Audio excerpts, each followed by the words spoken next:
Winter came down hard, and early the year Aloan Penrose walked up the drive at Wexmere, and by the time she reached the last bend, the whole valley had frozen to the pale, hard blue of iron left out in the cold. She came the last half-mile on foot, the carrier having turned for home at the lodge gates rather than chance his horse on the glazed road, and she was bent into the wind thinking of nothing finer than a fire when the sound reached her from the great lit house on the rise. A child was screaming. It was not the outrage of a child denied its way. This was the thin, tearing cry of a small body that has run out of air and is fighting for the next of it, and it found the oldest, most trained part of Aloan, the part that had never once managed to turn its back on that particular sound. She caught up her skirts and ran. The avenue opened onto a house so long and low and old, it seemed grown out of the hill rather than set upon it, every ground-floor window ablaze, the doors flung wide, servants scattered down the steps with candles. The wind kept snuffing. Inside, a knot of people crouched over a boy laid flat on the flags of the great stone hall. He could not have been more than 8. His lips had gone the deep gray of a fresh bruise. His back bowed up off the cold stone. His heels beat a helpless tattoo against it. Over him knelt a heavy, well-dressed gentleman with a lancet already bared, and this gentleman was saying, in the smooth voice of a man who has made up his mind, "Hold his arm still. We open the vein now or we lose him." "You will do no such thing." The words were out of Aloan before she had given them leave. She was already across the hall, dropping muff and gloves as she came, and she went down on her knees at the child's head, on the far side from the blade, and did not once glance at the man who held it. "Put that away. He has not a drop to spare. Take any, and you only send him off the faster." Her hands were on the boy already, one flat between the sharp little shoulder blades, the other beneath his jaw, tipping his head so the throat lay open and clear. "Turn him to me." Now before he chokes on his own breath. "Madam, I am physician to this family." "Then you had better want him living." A ribbon of froth ran from the child's mouth to the stone. The frantic drumming of his heels began, by the smallest degrees, to slacken.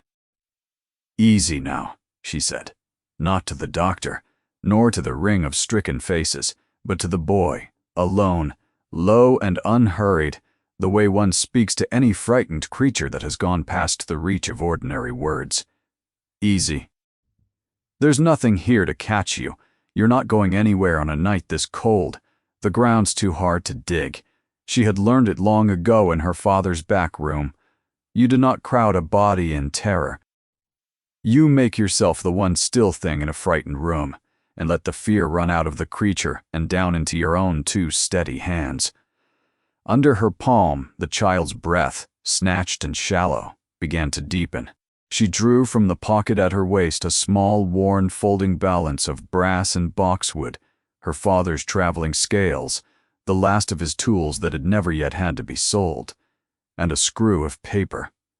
"Hot water," she said to the room. "Sweetened if there's honey. No wine. And a candle close, but not into his eyes." Someone ran. She tipped a few grains of pale powder onto the little brass pan and set it true by a hair, and when the water came she cooled it and coaxed 3 careful spoonfuls past his lips. By the 4th his eyes had opened and found her face, and clung there, huge and dark, and one small hand had come up and locked around her wrist with the whole shaking strength of the newly saved. "There," she murmured. "You see, it let you go." Only then did she look up. A man had come to the turn of the great stair and stopped, tall, coatless, in the cold, dark-haired, a hard-closed, handsome face, eyes so deep a gray they read as black down the hall. He did not shout. He watched the wreck below with a stillness that unsettled her worse than the screaming had, and looked at her, the way a man looks at something that has appeared in his house without his leave. "And who," he said, "is this?" The doctor was on his feet now, brushing at his knees, his color high. "A stranger off the road, your grace. She has meddled in a case she cannot begin to understand." The boy was convulsing. The lancet is the only— The boy, Eloan said, still kneeling, the small hand still shackled to her wrist, is breathing, which he was not a minute since, and would not be at all had you opened him. She did not raise her voice. Shouting had never carried her a single yard in her life. My name is Loveday. Her Grace the Dowager engaged me to sit with her. I am late. The last bridge is glass, and the carrier would go no further, so I walked the rest. The tall man came down 3 steps, and no more.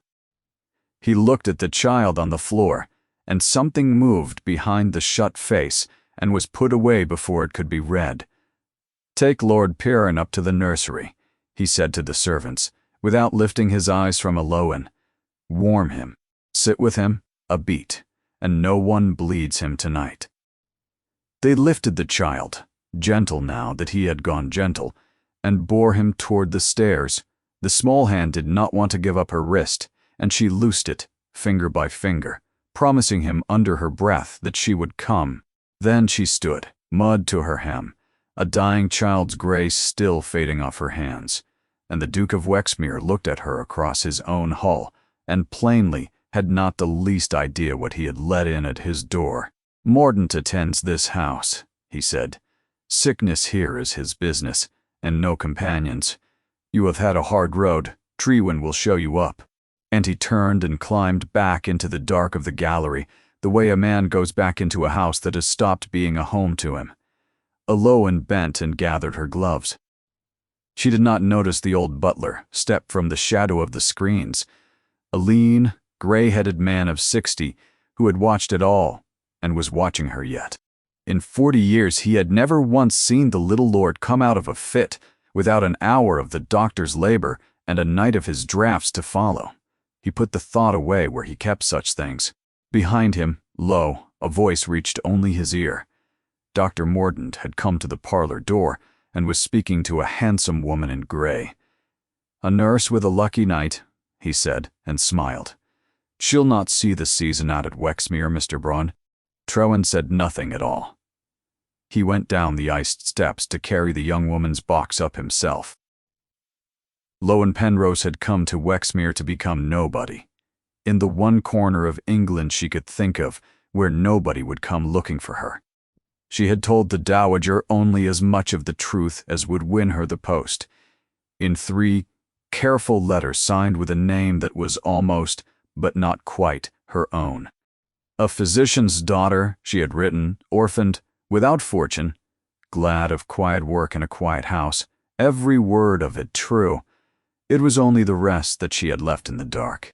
She had not written that her father was Hollis Penrose, the ablest apothecary surgeon in Meldon, that she had kept his book and ground his powders from the age of 13, or that when he died he left her his instruments, his scales, his good name, and something under £9.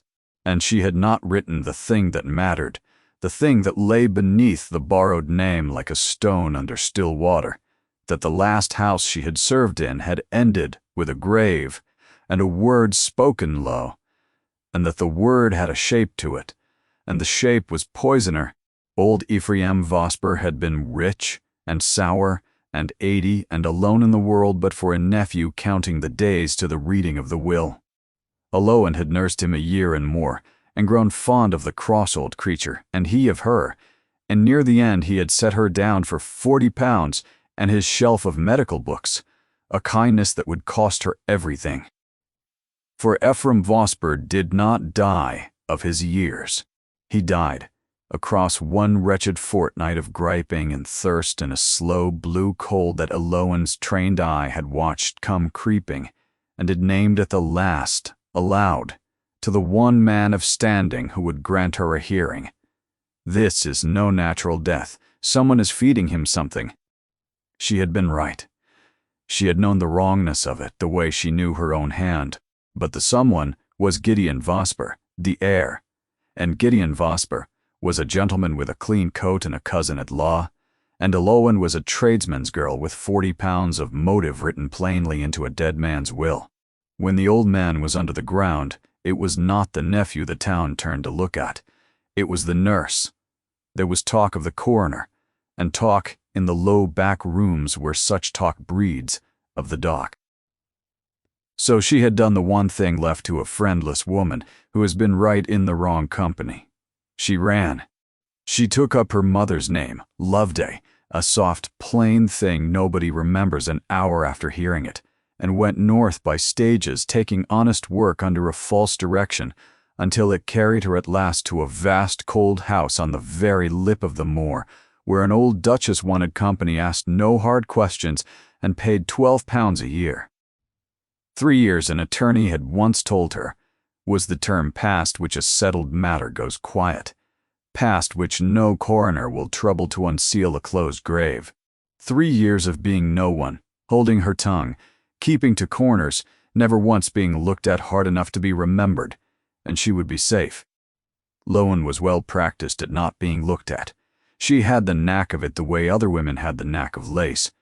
What she had not allowed for was Wexmere, because a woman who has spent her whole life learning to read the bodies of the sick cannot simply leave the skill at the door, and she had knelt on that stone floor and read the child, and what she read frightened her worse than the master's black stare. She lay awake her first night in the narrow room beneath the slates, listening to the wind pick at the roof, and she made herself go through it coldly, the way her father had drilled her, sign by sign. A sound boy of 8 does not drop into fits out of clear air. This one had the blue nail beds, the wasted look, the griping that folds a child double, the long gray afternoons lost to sleep. She had seen a child fail so once from a poisoned well, and she had seen it too. This was the thought she could not set down. Once she had picked it up across one wretched fortnight in a sour old rich man's bedchamber in Meldon. She turned her face to the bolster. "It is not your affair," she told herself. "You came here to be no one." A stranger who cries poison in a duke's house, a nurse with a false name and a grave at her back, will not be believed. For the half of a minute, she will be turned out. She will be traced.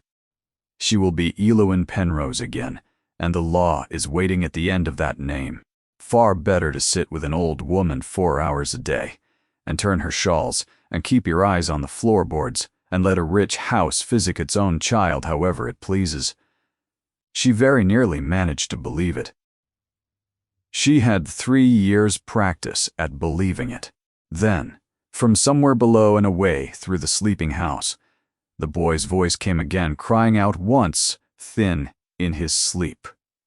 And Lowen lay in the dark with her father's cold scales shut in her fist, and understood, with a sinking that felt very close to grief, that she was not going to be able to do as she was told. The house was dying, and it took her less than a week to see the manner of it, for a great house dies the way a body dies, and she had sat by a great many bodies. It was a beautiful house. That was the grief of it. Wexmere had stood 400 years above its own valley, and there was a deep old sense in its bones, but it was going to ruin now from the inside, the way a strong man goes quietly, while everyone about him keeps from saying the word. Half the great room stood shuttered under holland covers. The long gallery, where 4 generations had walked off their tempers, was shut at both ends, and cold as a vault. The still room, which in a house that size should have been its warm beating heart, all cordial and drying herb and the clean bitter smell of physic, stood locked, its key on the doctor's own ring, and behind the door 3 years of neglect had gone quietly to mold. And at the center of the dying, in the single wing, they kept warm, lay the boy. His name was Piran, only son of the Duke's dead younger brother, and heir to the whole of it, the title, the house, the drowned green valley, and every soul who breathed in it. He was 8, the last of his line but for his uncle, and he was guttering like a candle set in a draught, and the household had folded the fact of it into their grief and let go of the fight. The delicate one they called him, Lo, the way you speak of the half already lost, poor lamb, like his aunt before him, for there had been an aunt, Lady Isolda, the Duke's sister, 2 springs now in the ground. Lowen gathered the story in pieces, from the cook, from the nurse, from the old butler, and every piece came out the same shape. Lady Isolde had been the healer of Wexmere, kept the still room with her own hands, dosed the tenants herself, sat up whole nights in the fever cottages. Nobody had asked her to enter. She had mothered small Piran when his own parents were taken. And then, one green April, she had begun to fail. A griping, a wasting, a slow blue cold. And by midsummer she was laid in Wexmere churchyard, and the Duke had walked into the dark of his grief, and by every account had not since found the way out of it. Delwyn stood very still in the cold still room the first time the cook set out for her the manner of Lady Isolde's dying. A griping, a wasting, a slow blue cold. She had met those words before. She had spoken them herself, over a dead man in Meldon. She said nothing. She was well schooled in saying nothing. But she began, quietly, to watch. She watched the child when she was let near him, which was seldom. Mordaunt kept the sick room, the way a dog keeps a bone, and did not care for a companion at his elbow. She watched what went into the boy, the milk in something at 11, the gray draught at night, the tonic in the blue bottle, the doctor mixed with his own hands and let no other touch. And she watched the shape the illness cut across the days. For a life spent reading the sick teaches you to see the figure a thing makes in time, and saw that Perrin was always at his worst the morning after a dosing, and always a shade the better on the rare days Mordaunt rode to town, and the blue bottle stood untouched on its shelf. A well body being poisoned, and a sick body being treated, wear the very same face. That is the whole horror of the thing. That is the reason it goes unseen. Only the pattern tells the one from the other, and only a patient watcher ever catches the pattern. Alowen caught it. She saw too, being a woman who read rooms as closely as she read bodies. The doctor, Ambrose Mordaunt, was no common country physician. He drove a gig finer than the parson's. He held the keys of the still room, the medicine chest, the wine cellar, which in an ordered house belonged to the mistress and never the doctor, and settled the apothecary's account and the vintner's himself, and had done since Lady Isolde died, and left no mistress to do it. He held, in plain fact, every key that touched what a body took in at the mouth, and in that whole grieving house answered to no living soul.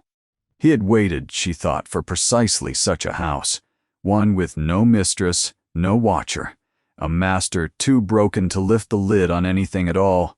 He had settled into it the way damp settles into a wall. She kept the whole of it folded small and told no one, and she went on turning the dowager's shawls and keeping her eyes to the floor. And for the length of one more week, she went on, assuring herself that it was none of her affair. That became impossible to say on the 8th day, when the old woman she waited upon turned on her the two sharpest eyes she had ever been held by, and said with no warning of any kind, "You have been counting my grandson's doses, Miss Loveday. Do not trouble to deny it. I have been watching you watch. Now come and sit where I can see your face, and tell me plainly what it is you have seen, and do not, I beg you, be gentle with me. I am 81. I have no time left over for gentleness. The Dowager Duchess of Wexmere was named Almeria, and she was 81, and there was very little left in the house she had not already seen through. She kept to the small south parlor, the one room at Wexmere reliably warm, the day long, a shawl, the color of ash across her knees, and her back straight as a hearth iron. Her hands had knotted with the years. Her eyes had done nothing of the sort. She had buried a husband, both her sons, a granddaughter, and the better part of a century, and what was left of her was pared down to something hard and bright and wholly without patience for being managed. "Well," said Almeria. So Alowen told her. She had not meant to. But there is a peculiar relief in being asked a plain question by someone who plainly wants the plain answer.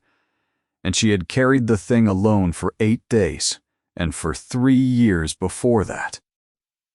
She set it out, as she would have set a case before her father, the shape of the boy's bad mornings, the good days that came whenever the doctor rode to town, the blue bottle no other hand was suffered to touch. She said it evenly, and she did not once use the word, because the word had teeth, and she had felt them before. She laid the pieces on the table and let the old woman put them together. Almeria put them together exactly as Aloan had. She sat quiet a while when it was done, watching the fire. And when she spoke, her voice had flattened to something dangerous.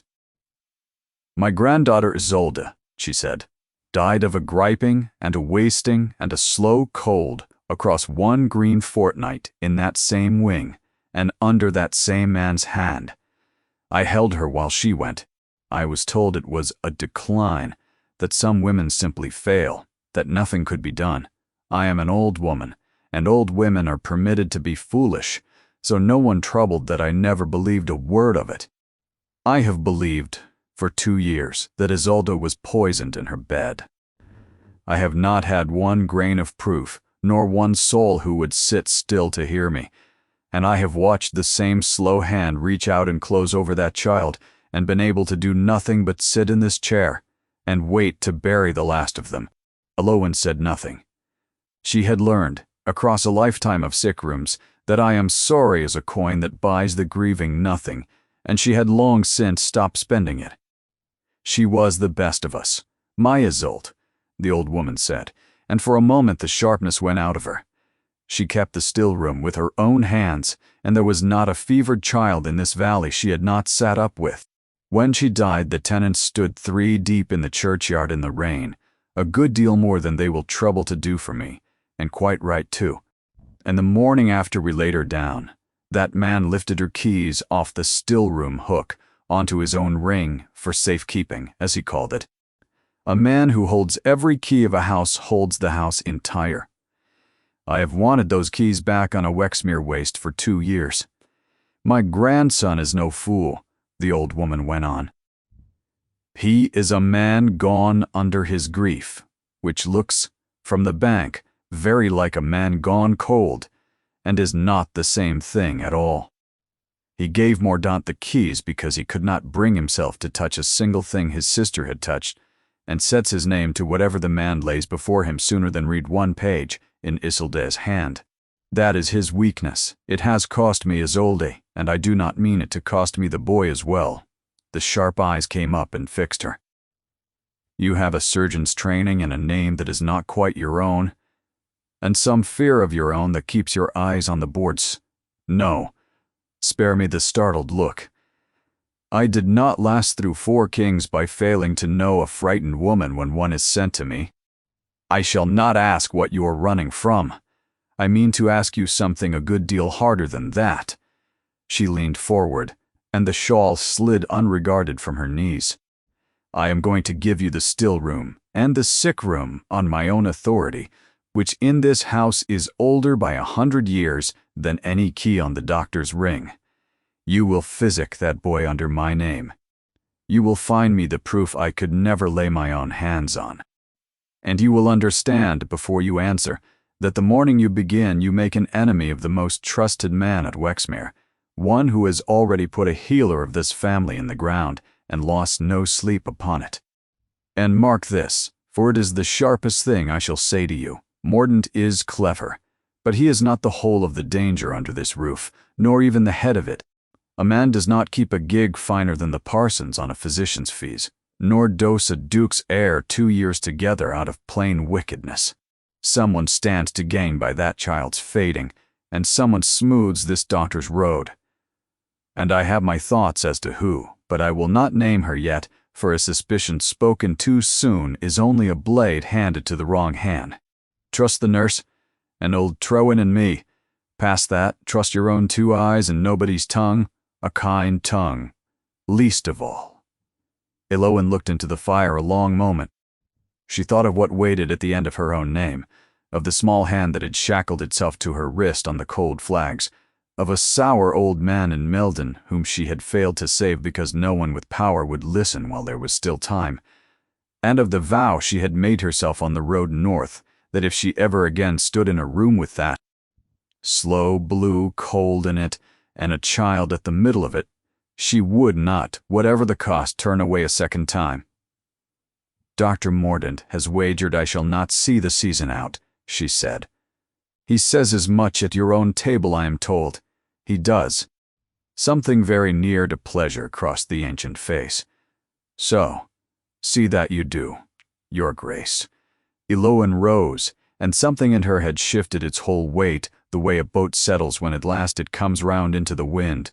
"I have never once in my life been able to leave a sick thing to suffer. It is the one fault I have never managed to physic out of myself, and I have given up the attempt." She held the old woman's eye. "Give me the still room, and send the doctor up to me tomorrow with his blue bottle, and let us see what he does when there are eyes upon his hands."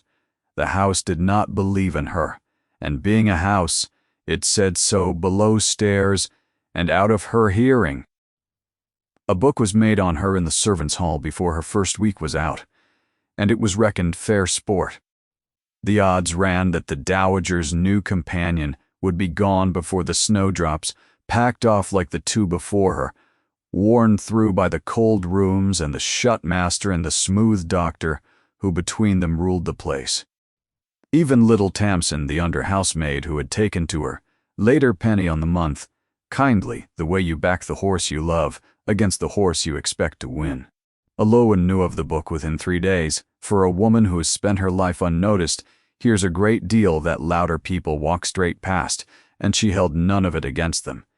In their place, she might well have laid the same bet. She did not mean to win it by argument. She had never in her life talked a soul round to anything. She meant to win it the only way she trusted, to make herself so quietly needful that to pull her loose again would tear the whole cloth. She would not scold, nor command, nor once remind a living creature that the dowager had lent her a warrant. She would simply take up, one after another, the tasks the whole household had spent 2 years stepping around, do each of them well, and let the doing plead her case. She began with the still room, for a still room tells the plainest truth there is about a house, and because it was the boy's best hope, she had the doctor's key off the dowager's warrant by noon, and the door open before dinner, and what waited behind it very nearly broke her heart. 2 years and more of a dead woman's careful craft gone to rack, the cordials clouded, the herb bunches gray and furred, and along the back a whole run of shelves in a neat, round, girlish hand, labeled and dated and untouched since the April Isolde died. Eloan scoured the room, threw out the spoiled and the spider-spun without a qualm, but washed Isolde's jars one at a time and kept every label, for to scrape a dead woman's writing off her own glass seemed to her a kind of second burial, and she would not do it. Other things she set right as she came to them, quietly the way one tidies a room by degrees without ever appearing to clean it. The great kitchen fluid smoked so long that Mrs. Curnow had given up cursing it. Eloan had it swept, and it drew sweet again, and the cook wept over a thing so small. The linen presses unturned 2 years. She struck and aired and mended, cutting the rotted sheets into bandages and dusters, so nothing was wasted. She asked leave for none of it, simply did the next thing that wanted doing, and then the next, and the great cold house began, hour upon hour, to remember the feel of being minded. Then she turned to the boy. She could not simply forbid the doctor's drafts. That was open war, and she was not ready to fight it.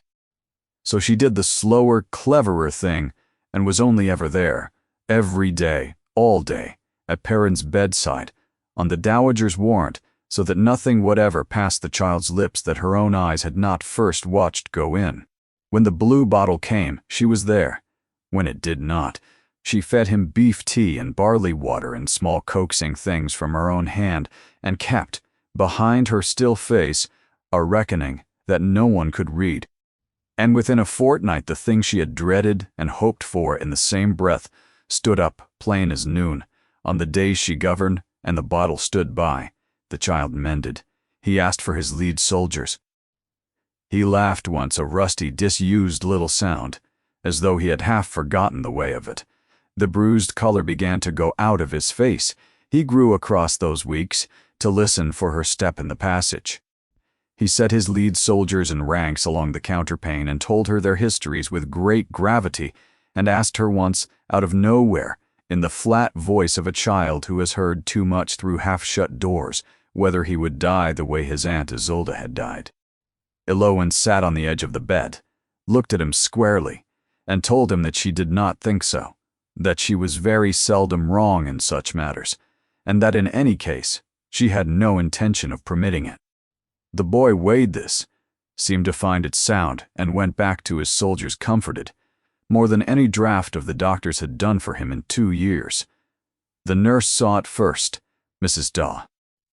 Pethick had nursed the little lord through 2 years of the doctor's drafts and watched him only sink, and now she watched this quiet brown woman coax him back toward the light, day upon day, until one evening she took both of Elowen's hands in her old ones and could not get out a single word. After that, the nurse was hers entire, and a woman 40 years in a house knows where every bone of it lies. The cook came next, Mrs. Curnow, who had wept over tainted meat for a 12-month because the doctor settled with the butcher and would not be corrected by a cook, and who now found the new companion, turning the bad joints back at the door in her own hand, all courtesy and no yielding, so that the next meat came in sweet. Then the maids who carried their small troubles to her instead of crying into the coal scuttle. And last, and hardest one, old Trewin the butler, who trusted no one under 60 on principle, and who had begun, without once permitting himself to say so, to bring Elowen the household questions he had been used to carry uselessly to a shut door. She had, with no title, and without ever meaning to, and without once raising her voice, begun to run the house. Nor did the reach of it stop at the doors. By the turn of the month, the tenants had taken to coming up to the kitchen court of an evening, a carter with a crushed thumb, a shepherd's wife with a baby that would not thrive, to ask shy and sidelong whether the new lady who had gentled the little lord might spare them a look. Lady Isolde had physicked them once. There had been no one since but the doctor and his fees. Elowen looked at everyone, took nothing for it, and sent them home the better, thinking nothing of it beyond the doing, though it would come to matter more than she could guess, in a season yet to come, when she should have desperate need of plain people willing to stand up in a bright room and say what they had seen. We'll stop there a moment. If the quiet ones, the overlooked, the ones nobody thought to wager on, are the sort of story that brought you here, do think about subscribing, so the next of them has a way of finding you. And now, back to Wexmere, where a certain doctor had begun rather too late to feel himself watched.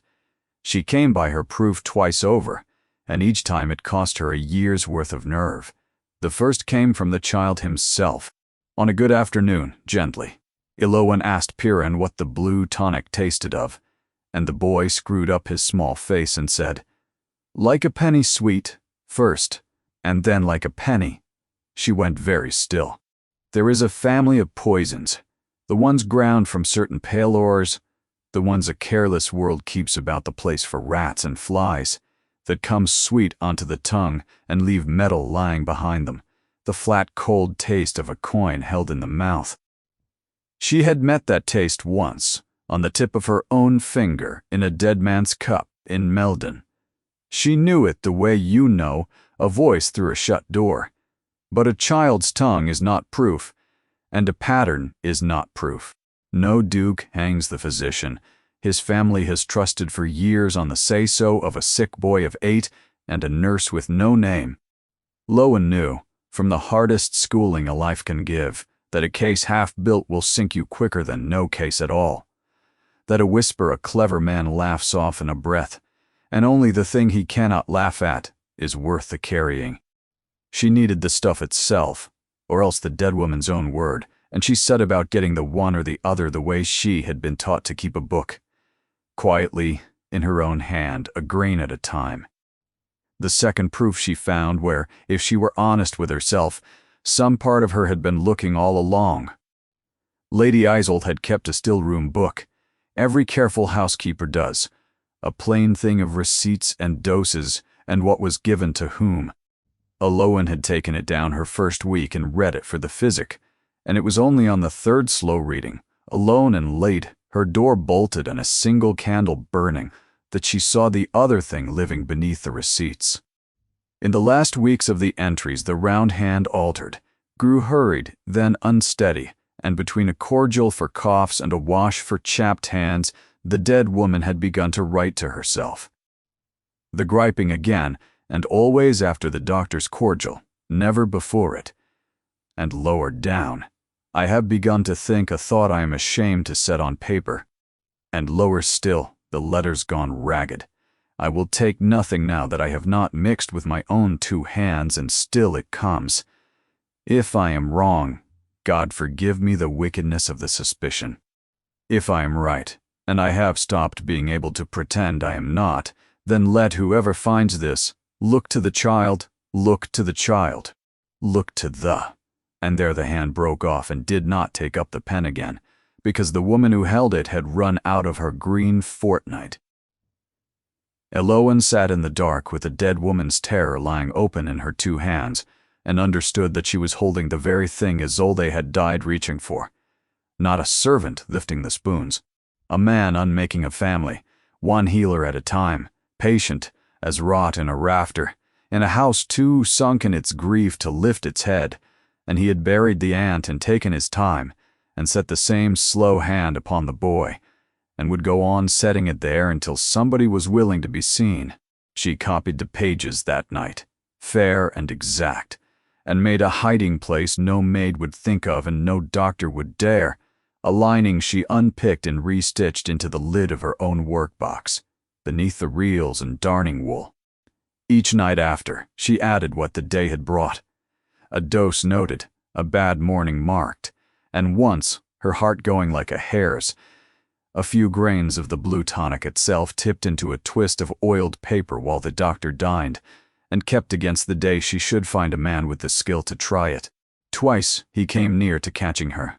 Once he met her in the north passage at dusk, a candle in her hand, and asked, soft and civil, what a companion could want so near his dispensary after dark.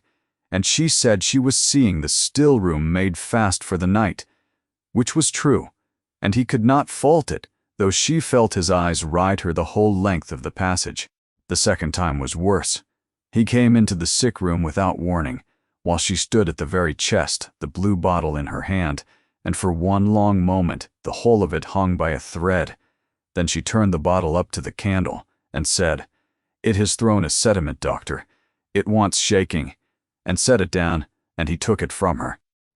And his smile went nowhere near his eyes. "You carry a great deal in your head, Miss Loveday," he said, "for a woman hired to keep an old lady company." He came a step nearer, light on his feet for so heavy a man, the pleasant voice never once altering. "Let me give you a little counsel, as one servant of this house to another." It is a wide house and an old one, with more shadow in it than a stranger can well know, and a young woman with no people and no friends, you have none, I think, is wisest to keep to what is hers, and to leave unopened the questions whose answers can do her no good. Those who forget it are not long with us. I should be sorry to see you leave before you were ready. Eloan looked back at him, plain and unhurried and unafraid, and for the space of half a breath saw it, naked beneath the smile, that the man was frightened of her. That was the whole of it. He had come smiling in order to put fear into her, and it was his own fear that had walked him up the passage, because a watchful woman had stood a shade too near his open chest. "I keep very careful records, doctor," she said. "It is the only thing I have ever done that no one thought to forbid me. Good evening to you." And she walked past him with her candle, her hand steady down the length of the passage and the first flight of the stair, giving way to shaking only when she was quite alone in the dark of the turn. She did not go to the Duke. She turned it over 3 nights running, and did not go. And one of her sound reasons was plain cowardice, and she knew it. To go to the Duke was to be looked at, asked her history, her people, her right name, and behind her right name stood Meldon, and a coroner, and a charge that could end her. A companion who made an enemy of the trusted physician would be turned off without a character, and a woman so turned off is soon traced. far wiser to gather the whole proof and carry it only when it could not be waved aside. She told herself all of it, and all of it was true, and none of it was why she found herself, evening after evening, in the library. It had begun by chance. The Dowager had sent her for a book, and the library was the one room the Duke still used, a long, north, book-walled room where he sat of an evening, not reading, only holding a shut volume on his knee with the fire burned low. The first time she came upon him, she made to withdraw, and he said without lifting his eyes, "Stay, fetch what you were sent for, you are no trouble to me." So she found it and lingered at the shelves, and they spoke of small things. And after that, by no arrangement either would have owned to, she came most evenings, and he was most evenings there, and the library became, without either of them putting a word to it, a kind of neutral ground, the one room in which the Duke of Wexmere was merely a man, and she merely a woman. An hour at a time. To lie quiet he was, she found, precisely what his grandmother had called him, not cold, a man gone under. Beneath the shut face lay a dry, exact humor, and a deal of buried gentleness that had all run to grief, the way a walled garden goes to nettle and briar, the moment there is no one left who can bear to walk in it. He spoke of his sister once, and once only. It was late, the fire down to a red heart of ash, and he said, not looking at her, "She used to make me walk the length of that gallery with her every evening, whatever the weather of my temper, until I left off scowling. She counted it a victory whenever she won a laugh from me. I did not laugh often." He turned the shut book over in his hands. "I was in town when the fever took her, a matter of business I judged could not wait, and stayed to see through. She was 3 days under the ground before I came up the North Road." He said it flatly, the way a man says a thing he has said to himself 10,000 times in the dark. A matter that could not wait. I have tried since to call back one particular of it, and cannot, not a single word. Eloin did not tell him she was sorry. She had learned from his own grandmother how little that word weighs against a grief of that size. She said instead, "Her Grace tells me your sister kept the whole house breathing. That is a great weight for one young woman to have carried. She must have loved it very well, to have carried it so lightly." The Duke looked at her across the embers. "It is you who carries it now," he said. "You need not suppose it has gone unnoticed. The boy, the still-room, the tenants at my kitchen door. My grandmother's warrant reaches only so far, Miss Loveday. The rest of it is you and your 2 hands." A pause. Why? It was the question she could not answer whole without answering the whole of everything. So she gave him a true thing that was not the entire thing. Because a house ought not to be let die of neglect, while good people stand about it wringing their hands, she said. "I have never once been able to leave a sick thing to suffer, your Grace, a child, a still-room, a whole house. It is the one fault I have never managed to physic out of myself. I would sit up the night with a dying hedge if I thought it might yet take root." Something started at the corner of his mouth, the beginning of a smile he would not let himself finish. "I find I am inclined to believe you," he said. It was the Dowager who made the thing official, in the manner old women use, which is to say, without asking anyone's leave of it. One afternoon she had the nurse bring down a carved box from the cabinet in the south parlor, and when Eloin came in for the reading, it stood open on the little table, and inside it, on a bed of faded blue, lay a great ring of keys, a dozen and more, iron and brass. Eloin knew them the instant she saw them, for a woman brought up to keep a house knows the mistress's keys on sight, the way a smith knows his own hammer in a stranger's hand. "These were Isolde's," said Almeria, "and her mother's before her.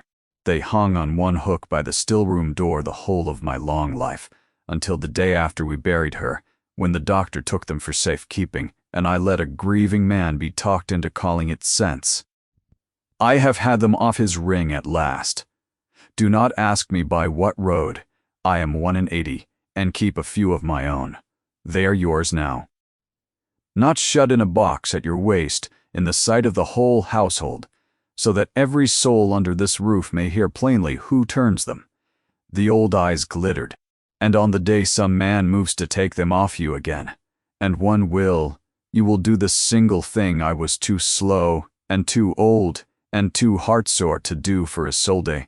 You will not let go. Eloan took the keys. They weighed more than she had looked for.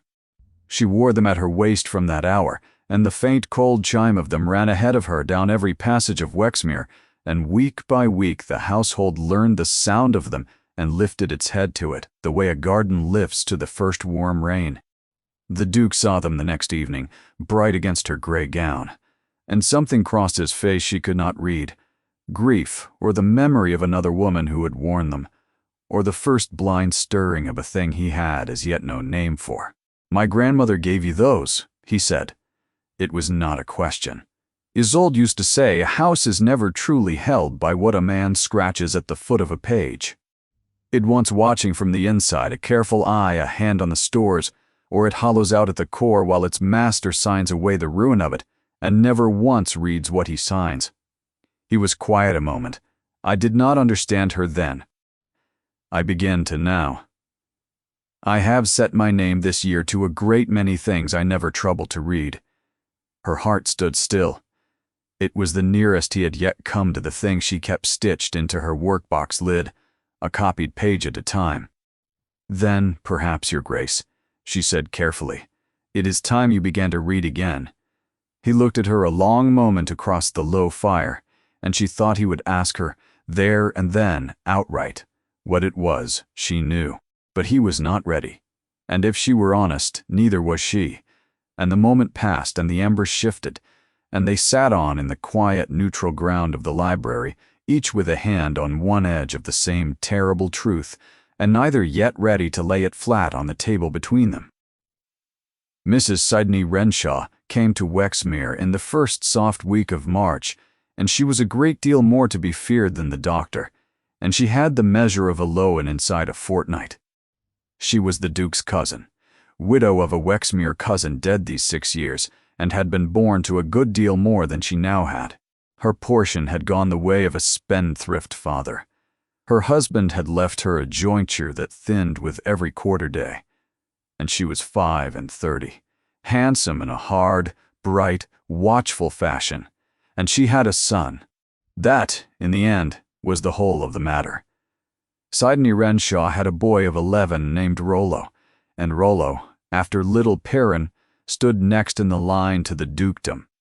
If the delicate one guttered out, as delicate ones so sadly, so naturally did, then Sidney's son would one day be duke, and Sidney, who had spent a decade and more poor among people who had once been her equals, would be the mother of a duke, and beholden to no living creature again.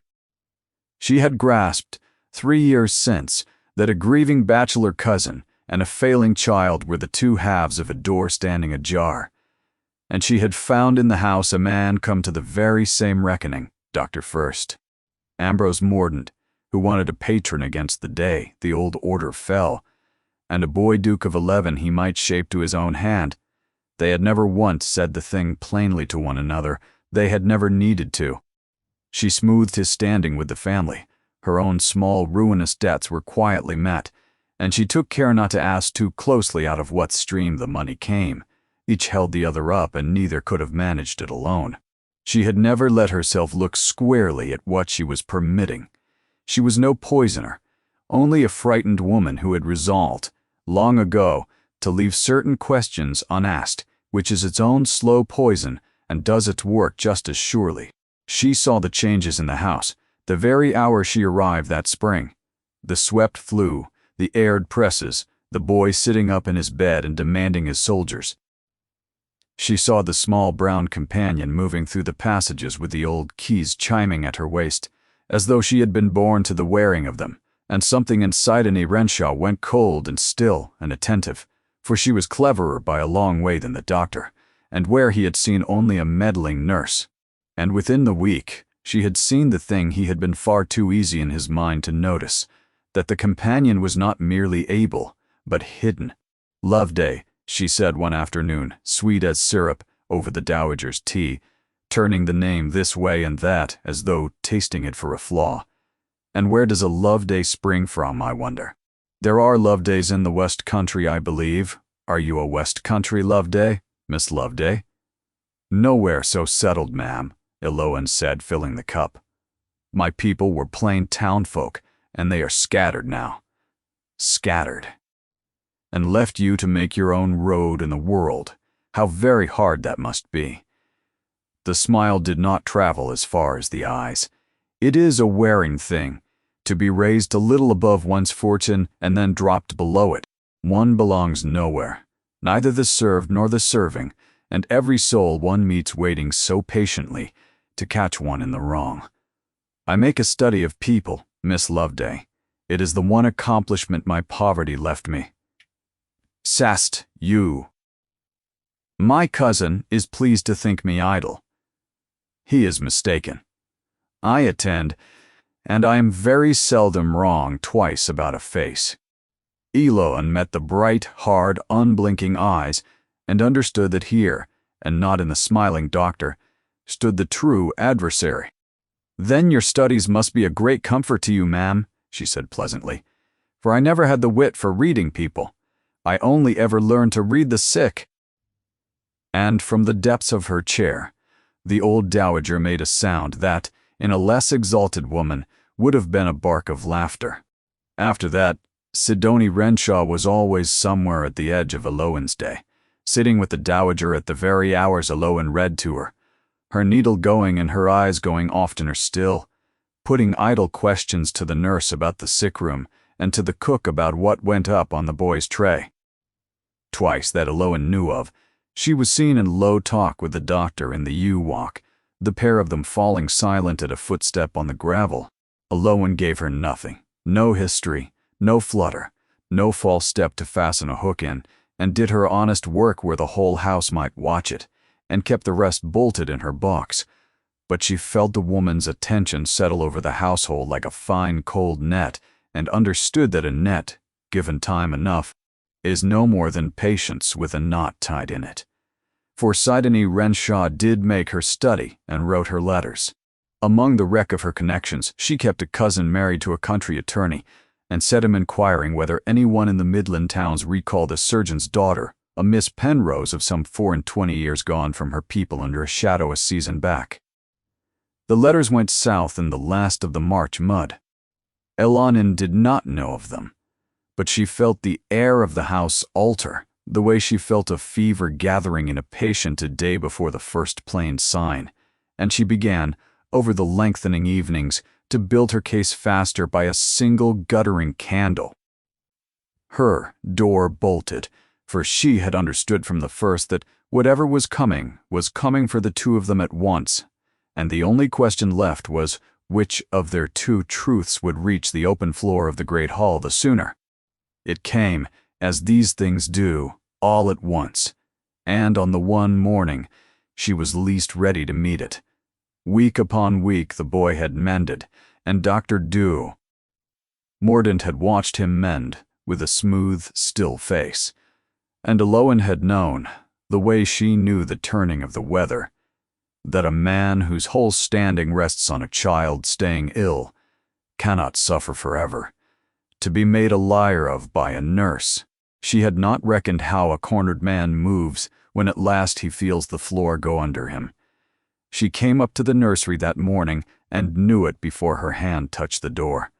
The house had the wrong silence in it. Piran lay gray against the bolster, worse than she had yet seen him, the blue back in his lips, the breath snatched and shallow, the small fingers plucking at the coverlet. And Mrs. Pethick wept helplessly at the bedside, and the blue bottle stood empty on the chest, and Dr. Mordaunt was drawing up his lancet with the smooth, decided calm of a man reading his own part aloud. "A relapse," he was saying, to the room, to the record, to whatever court he fancied would one day put its questions to him. "I gave warning of it. The mending was never sound. We must bleed him now or lose him before noon." He had given the child too strong a measure in the dark, and meant to bleed him on the top of it, and call the whole thing a decline, exactly as he had called Isolde a decline before a house too broken to look. And he had chosen his morning shrewdly, for down in the forecourt at that very hour a traveling chaise was turning in at the gates that would, though he did not yet know it, turn his ruin into a rout. Eloan did not argue. There was no time for the slow, patient way. She took the lancet clean out of his hand and dropped it in the fire. And while he stared, she had the boy up on his side and 2 fingers past his teeth, calling to the nurse for warm water and mustard and the small sealed packet from her workbox, the counter she had made and kept by her these 6 weeks against exactly this hour.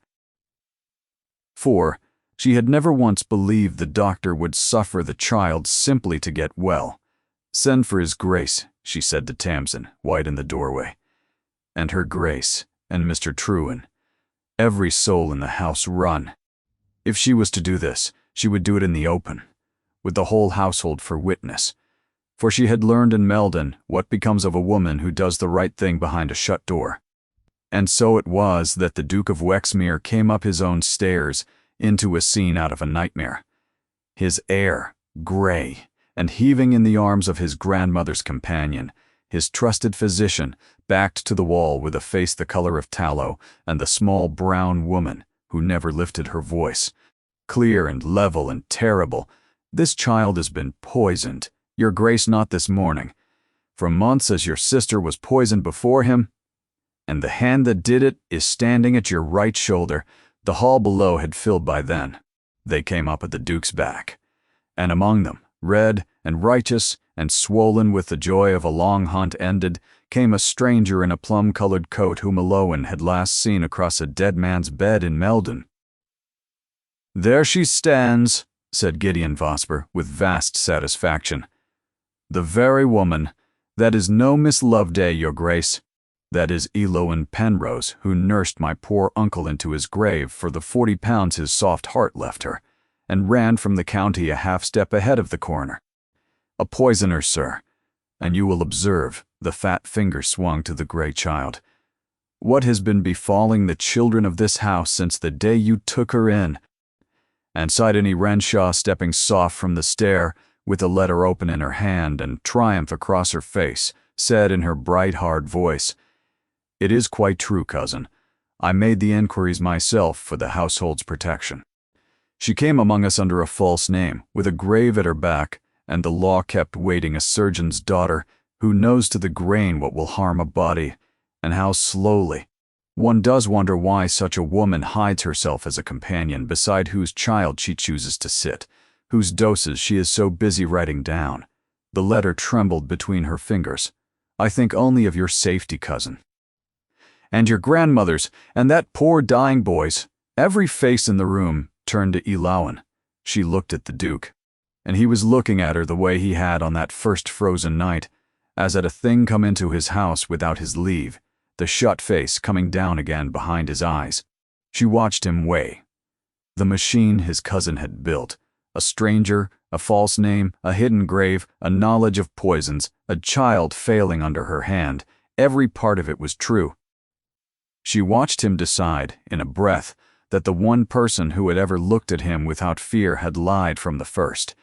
And she found, with a dying child against her shoulder and her whole life in the balance, that the old fear had gone clean out of her.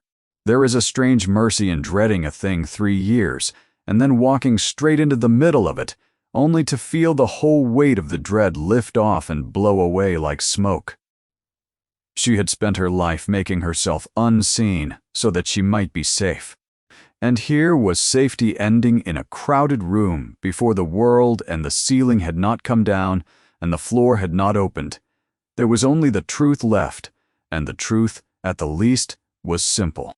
"Everything this gentleman has told you of my name is true," she said, and her voice carried clear across the hushed room. "I am Eloan Penrose. My father was a surgeon. I nursed Ephraim Vosper a year and more, and he did not die of his age. He died of the very poison that is in that empty bottle on the chest. I said so to the one magistrate who would hear me, and I was right, and no one would take a tradesman's daughter's word over a gentleman's. So I ran, for I would rather live a coward than be condemned, innocent, for another man's crime.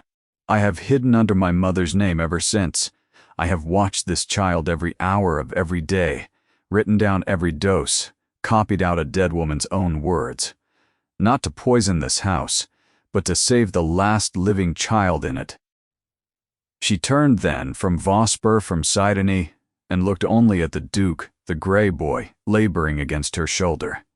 Give me up for Meldon afterward, your grace, if any court will have me. But you will let me physic this child now, this minute, before the man who dosed him finishes his morning's work, or you will bury the last of your sister tomorrow, and know to the end of your days that you stood in the doorway and let it be done. Choose, there is no time. Choose. For the space of one heartbeat no one moved. Then Dr. Mordaunt against the wall made the single mistake a clever man makes only when the ground has gone entirely out from under him. He laughed, a soft, easy, pitying little laugh, meant to say how wild, how hysterical, how like a woman, and it dropped into that silent room like a glass let fall on stone, because a man does not laugh beside a poisoned child. Every soul in the doorway heard it and knew it. In the same instant the way a flock of birds knows the shadow of the hawk. And the Duke of Wexmere turned his head slowly and looked at his physician and then at the woman holding his brother's son.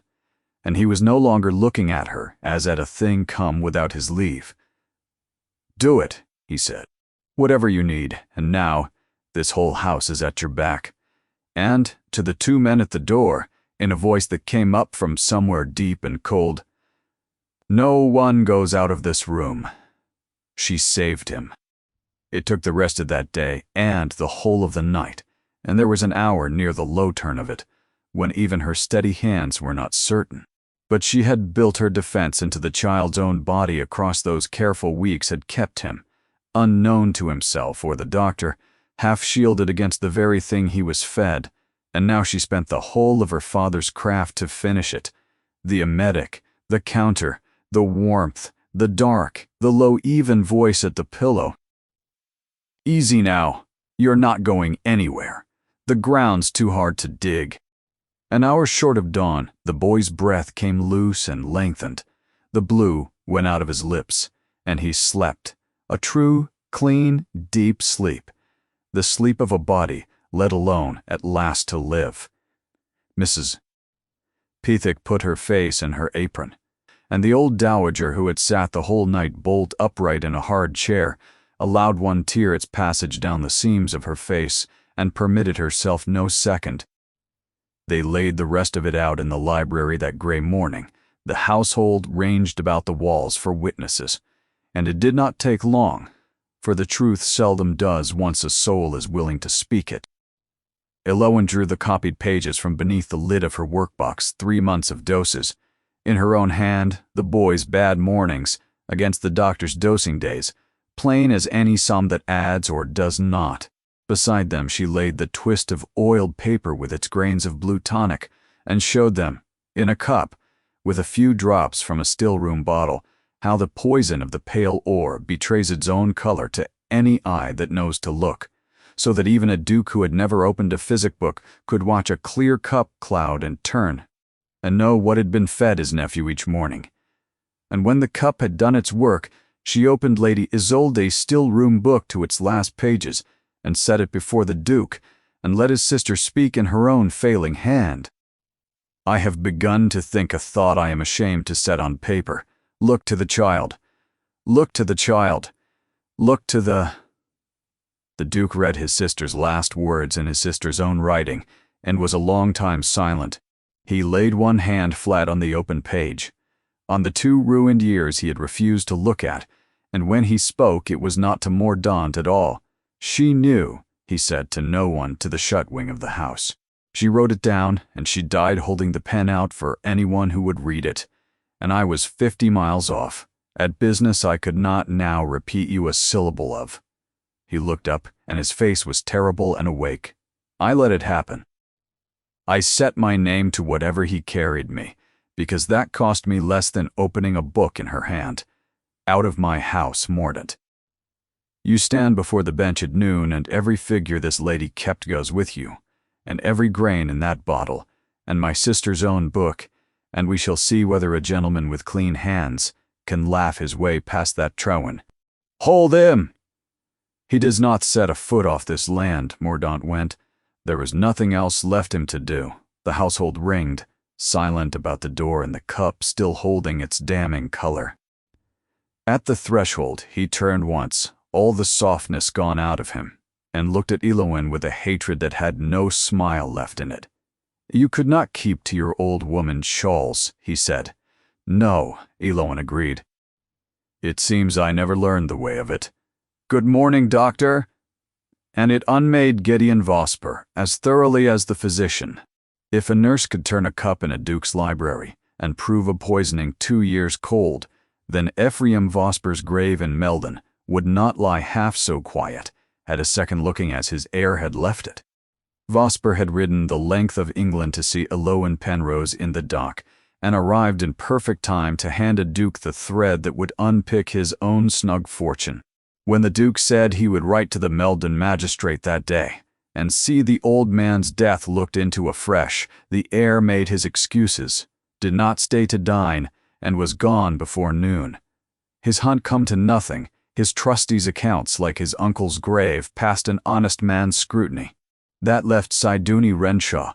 She had sat still through the whole reckoning, and watched the machine she had helped to build come to pieces in the growing light. When Mordaunt was gone, she rose, handsome and upright still, and made one last cast. You mean to make an example of me now, I suppose, she said to the duke. Your loyal cousin, who let her debts be settled through your poisoning doctor, and asked no questions. Oh, I knew he was a thief. Do you imagine a woman as poor as I have been does not know to the last farthing where her money comes from? I did not know he was that. I wanted your boy to fade, God forgive me, the way delicate children fade, and my Rollo to rise, and myself to be the mother of somebody instead of the poor cousin below the salt at every table in the county. I let myself not ask how. I have been poor and afraid 15 years, cousin, and it is wearying past your imagining. You have never once lain down not knowing whether the roof would still be yours by morning. She trembled, though her chin stayed up. Turn me out then. And where to? I have my 100 a year, and my widow's black, and a boy who will carry this morning to his grave. The duke's face had gone hard as the winter forecourt, and Eloin knew he was about to be just, and that just would be the end of Sidonie Renshaw. Turned out disgraced, the boy marked with it, the whole county set loose on them. Your Grace, she said, may I? He looked at her, shut his mouth, inclined his head. Eloin crossed the room and stood before the frightened, upright, hateful woman who had that very morning done her utmost to see her destroyed. She did not gloat. The one thing a tormentor is braced against is triumph, and she had made a life's practice of never handing one the thing they had steeled themselves to receive. You settled your debts through a thief, and held your tongue, and let yourself not ask what you had no wish to know. That is a real sin, and you know it, and so does his grace. But the bottle was mixed by Mordaunt, not by you. You never put the pale ore in a child's cup. And when you understood this morning what your not asking had so nearly bought, I was watching your face, and it was not the face of a woman who had wanted this. You looked away and said nothing, which is the very fault I was guilty of in this house. Until this morning, I am poorly placed to condemn you for it. She did not look away. There is an old keeper's cottage at the park's edge, empty, dry, and whole. A woman might live there in decency on 100 a year, belonging to no one and serving no one, and leave off being so tired if his grace is willing. And your Rollo might grow up the duke's honest cousin, instead of his disappointed one, a far lighter thing to carry through a life. You would be beholden to no one for it, least of all to me, because I know precisely how wearying it is. And because a house that has cast out a poisoner this morning has no business marking the day by turning a woman and her boy onto the road, Sidonie Renshaw stared. Whatever she had braced to meet, it was not this, and it undid her worse than any justice could have. Her hard face broke once and set again, and she said in a voice wrenched out with no grace left in it, "Why?" "Because I know how wearying it is," Eloan said again. "Good morning, Mrs. Renshaw." And the Duke of Wexmere looked at his grandmother's companion across the wreck of his own long blindness, and something in his face that had been bolted fast since one April 2 years gone eased, quietly, and with pain, ajar. The midsummer ball had been Isolde's. Once the one night each year she threw the shuttered rooms wide, brought the whole county up the avenue, and filled the gallery with candle flame and music. There had been none in 2 years. Now the dowager announced from the depths of her chair that there would be one again. A house come back to life ought, at the least, to be let to dance the once. The boy was the reason, though no one said so. Perrin was out of the sick room by May, and on the moor by June, the color back in his cheeks and the old nurse weeping to see it. The still room smelt of Isolde's cordials again. The tenants were physicked free at the door, and away in Meldon a closed grave was opened while a plum-colored gentleman's snug fortune came apart. And Eloan Penrose, who had come to Wexmere to make herself nobody, found she had become the most watched woman in the county, and that to her astonishment the world had stubbornly declined to end. "You will open the rooms," the dowager told her. "The whole of it. The 50 candles my grandson will grumble at and pay for gladly. It is time the county learned whose hand truly holds this house." So, Eloan opened the great rooms. 2 years of dust went out in pails. She filled the gallery with midsummer green and the first roses, and she wore one of Isolde's own gowns, led out by Isolde's own maid, a plain thing of dove gray, precisely the color a crowded room lets its eyes slide over without catching. She had not come to Wexmere to be looked at. She was looked at anyway. Near midnight, she stood at the head of the gallery by the tall, dark window, seeing that the supper went in and the candles were trimmed. The quiet woman by the window, in a borrowed gown, whom not one family in that glittering room had troubled to name. The Duke came in late from seeing the last carriages away, and the room did what a room does when a duke enters. The men bowed, and every lady, the beauties, the heiresses, the mothers with daughters to settle, ranged along the wall like cut flowers in a glass, sank into her deepest curtsy and lifted her brightest face, for he was young, and the county had waited 2 years for him to come back and choose. He did not look at one of them. He came into his sister's blazing gallery, full of every family for 20 miles, and crossed the whole long length of it, and he meant every eye in the county to see him do it, past the curtsies and the lifted faces, and the banked flowers of the marriage market, straight to the small brown woman by the dark window in her borrowed gray. He bowed to her, the deliberate bow a man makes when he means a county to take note, and said, so that many heard, "Miss Penrose, will you dance?" She had not danced in 3 years.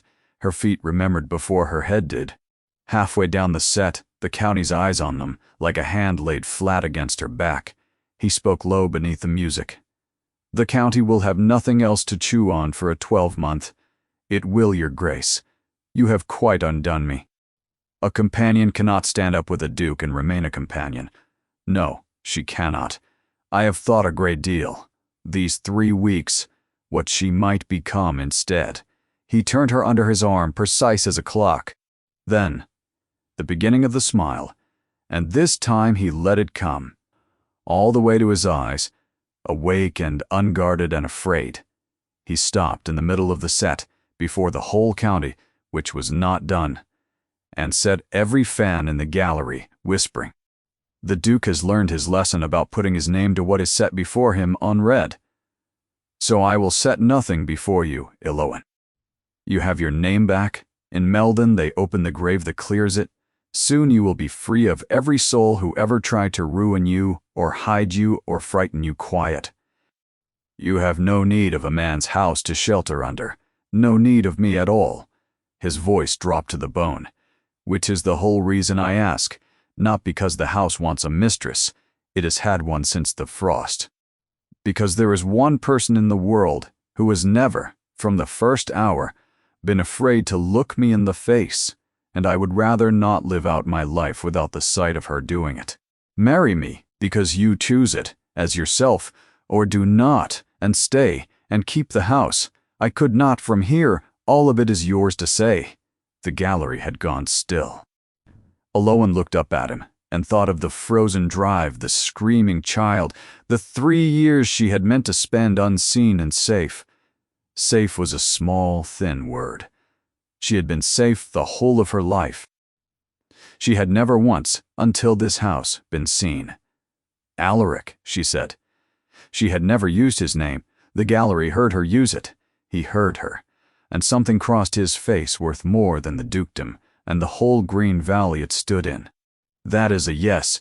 In case the duke requires it spoken plainly. I have grown very weary of holding my tongue. Yes, I will marry you as myself, by my own choosing." The beginning of a smile was on her own mouth now. "On one condition, your grace." "Name it." "Widow Pascoe's roof at the park's edge has let the rain in it 4 places since before I came, and Lady Isolde's still room is to be kept for the tenant's physic as long as there is a Duke of Wexmere to pay for it, both done properly, by the men truly paid to do them, and not a shilling skimmed off either." "I have grown," she said, "particular about who holds the keys." The Duke of Wexmere put back his head and laughed, a sound the county had not had from him in 2 years, and it rang the whole bright length of the gallery. And from her chair by the door, the dowager set down her glass and permitted herself, at 180, to look for one moment wholly satisfied. By high summer it was done. Pyrrhon ran wild and well on the moor and called her, before the year was out, by a name with "Know Your Grace" in it. Sidonie Renshaw took the still room at the park cottage for her own. Her Rollo grew up the honest cousin, the better and lighter man for it. Alowan and Alaric were married quietly at Wexmere Church, where Isolde lay. The dowager weeping exactly once, and calling it the outermost limit any woman of sense should allow herself. She lived 2 years more to see the house full again, and died upright in her chair one autumn morning, her spine straight to the last. The one grief the summer could not physic, for the dead do not return because the living have learned to be happy. But Isolde's ball was given every midsummer, her labels kept in the young duchess's own hand, and the child she died reaching to save grew tall and sound in a son she never saw. And on a warm evening at the end of that first summer, the Duke found his wife in the library, the estate's one honest ledger open on her knee, and a single candle burning, sitting with it the way one sits beside a thing that has after long trouble come right at last. "Come and sit down," she told him from the low chair before he had said a word. "You are standing in that doorway like a man at the edge of deep water, and you will take a chill." He came in and sat down, and the house breathed around them, settled and honest and full. A house that had held its breath a very long time, and had been let, that summer, to let it go. She had come to Wexmere to disappear. She ended it the most thoroughly seen woman in the county, and she had learned, to her own lasting astonishment, the one thing her whole careful, hidden life had never once taught her: to be seen by the wrong eyes as the danger you spend your years in flight from, but to be seen by the right ones, by the one soul on the earth who would never turn the sight of you against you, is no danger at all. It is the one shelter she had spent her whole life refusing to believe could exist.